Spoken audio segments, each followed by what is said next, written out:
आप देख रहे हैं आपका अपना पसंदीदा news channel news any times में आप सभी को बहुत बहुत स्वागत है।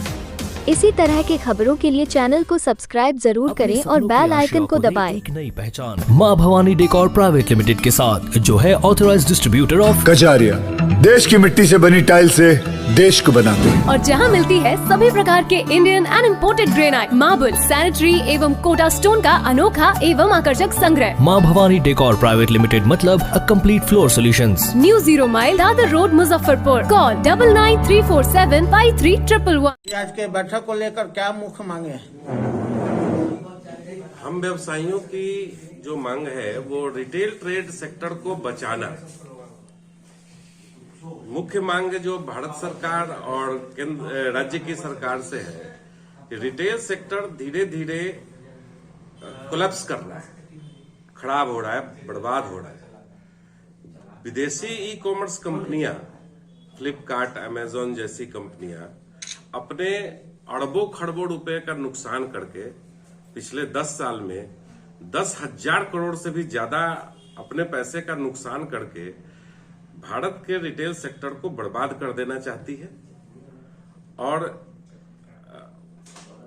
मतलब ये व्यापार को अपने कब्जे में ले लेना चाहती है, पूरे देश के व्यापार को अपने कब्जे में लेना चाहती है। ये आर्थिक गुलामी की ओर बढ़ रहा है देश, और इससे सबसे बड़ा जो नुकसान है वो अपने देश के करोड़ों जो रिटेल के दुकानदार हैं वो बेरोजगार हो जाएंगे। उनके यहाँ जो कर्मचारी काम करते हैं वो बेरोजगार हो जाएंगे। सरकार कहां से इतना बेरोजगार दे पाएगी?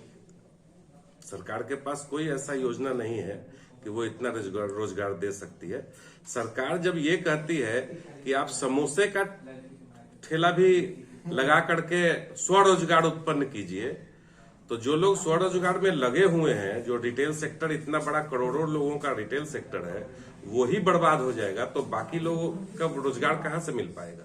लेकिन लोगों का पसंद है जो ऑनलाइन जो भी प्रोडक्ट है वो सस्ता मिलता है। हाँ, ये सस्ता इसलिए मिलता है कि ऑनलाइन में जो भी कंपनियां हैं वो 100 रुपया का सामान खरीद करके 95 में बेचना शुरू कर देती है, तो निश्चित तौर पे वो सस्ता हो जाता है।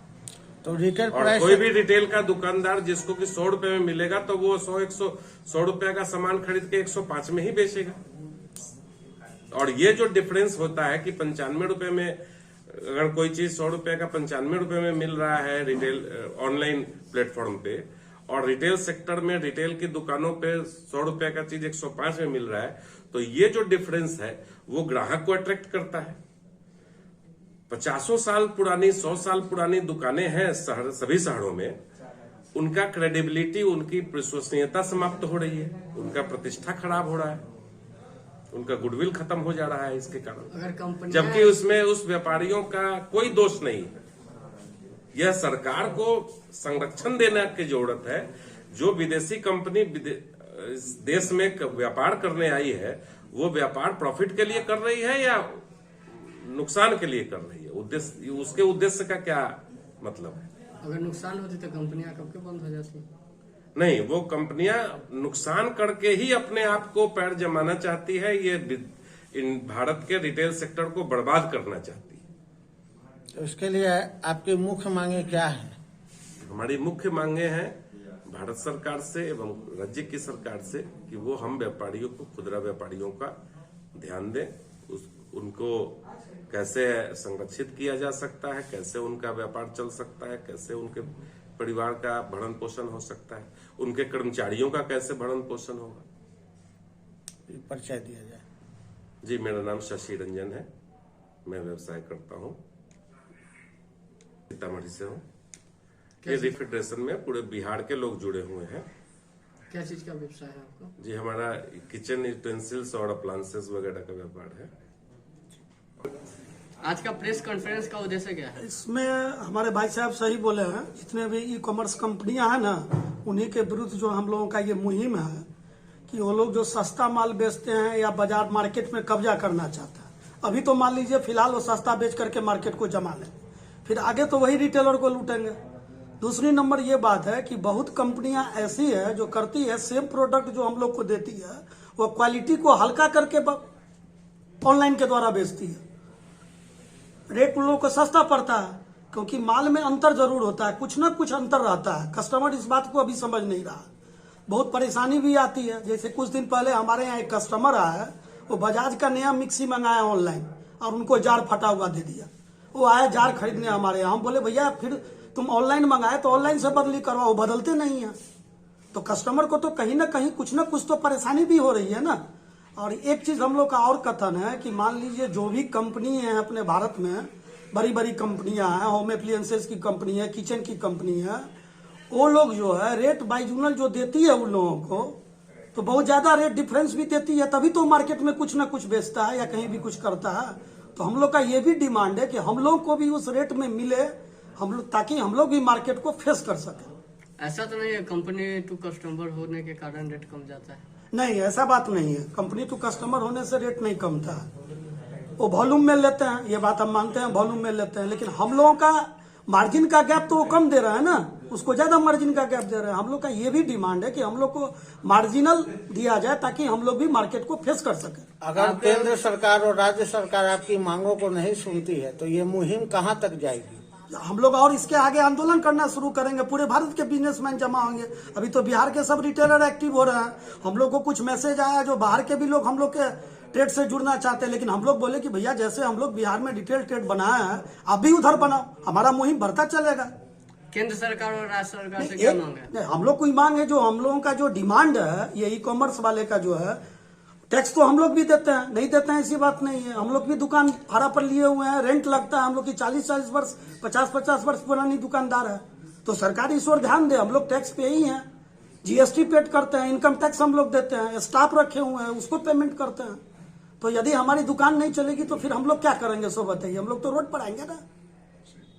क्या परिचय हुआ? हमारा परिचय हो गया कृष्ण कुमार, स्टील शोरूम, मधुबनी।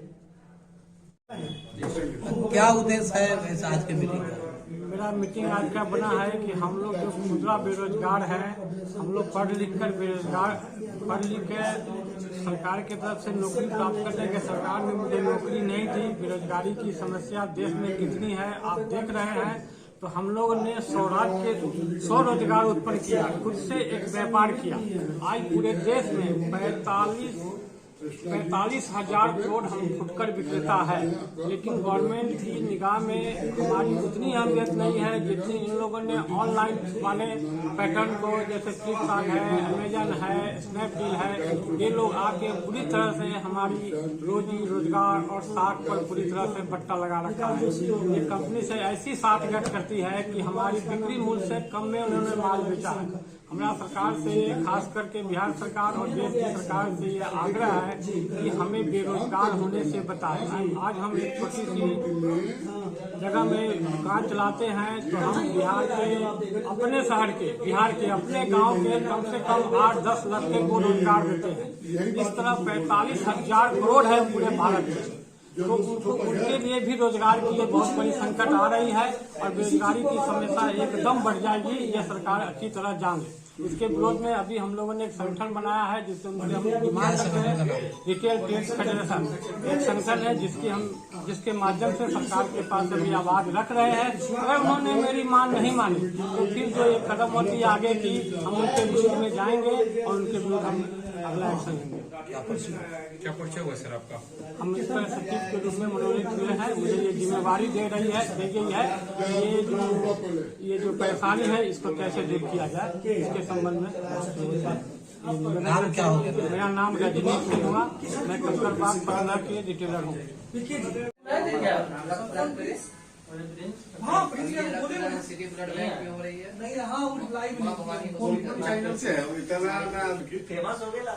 कैसे ऐसे लोग आए, फोटो आपका भी दे, आपका भी रील्स बने, आपके पीछे ऐसे लोग खड़े हैं जो बैठे हुए ना। जी जी जी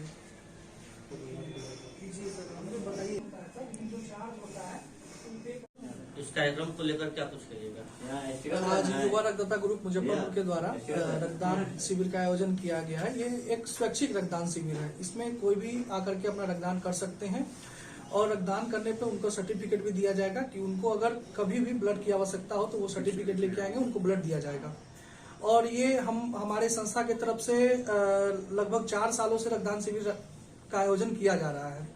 ये लगभग हमारा 12 या 15वां रक्तदान शिविर है। इस शिविर में अभी 41 लोगों ने रजिस्ट्रेशन करवाया है और धीरे धीरे लोग पहुंच भी रहे हैं रजिस्ट्रेशन करा करके। तो देखते हैं कि कितना लोग आकर के इस रक्तदान शिविर का ये शिविर 1 दिवसीय है कि 2 दिवसीय? नहीं, 1 दिवसीय स्वैच्छिक रक्तदान है। कैसे वैसे व्यक्ति भी आए जो इससे पहले भी रक्तदान किए? जी, बहुत व्यक्ति है। मैं खुद 19 बार अपना रक्तदान कर चुका हूँ। मैं अपना 19वां रक्तदान कर चुका हूँ, 5 जनवरी को मैंने किया है। और इसमें बहुत सारे ऐसे भी हैं कि जो लोग 8 बार रक्तदान कर चुके हैं, कोई 10 बार रक्तदान कर चुके हैं, जो नियमित तौर पे हर 3 महीना पे रक्तदान करते हैं। रक्तदान करने से किसी को भी कोई परेशानी तो ये शिविर आप कहाँ लगाते हैं? हम पूरे शहर में, गांव में, हर जगह लगाते हैं। हमारा गांव सीओ हो गया, पूरा मुजफ्फरपुर में ढूंढ के लगाते हैं। अंडीगोला में कुछ दिन पहले भी लगाए थे रक्तदान शिविर। केजरीवाल हॉस्पिटल हो गया, सदर हॉस्पिटल हो गया, सिटी ब्लड बैंक मारीपुर है, तो यहाँ तो लगा ही है। अभी आज कितने लोग रक्तदान किए हैं? 41 लोगों ने सर रजिस्ट्रेशन करवाया है। कल जो 41 लोग आएंगे और देखिए कितना लोग आते हैं। किस प्रकार के लोग रक्तदान कर सकते हैं?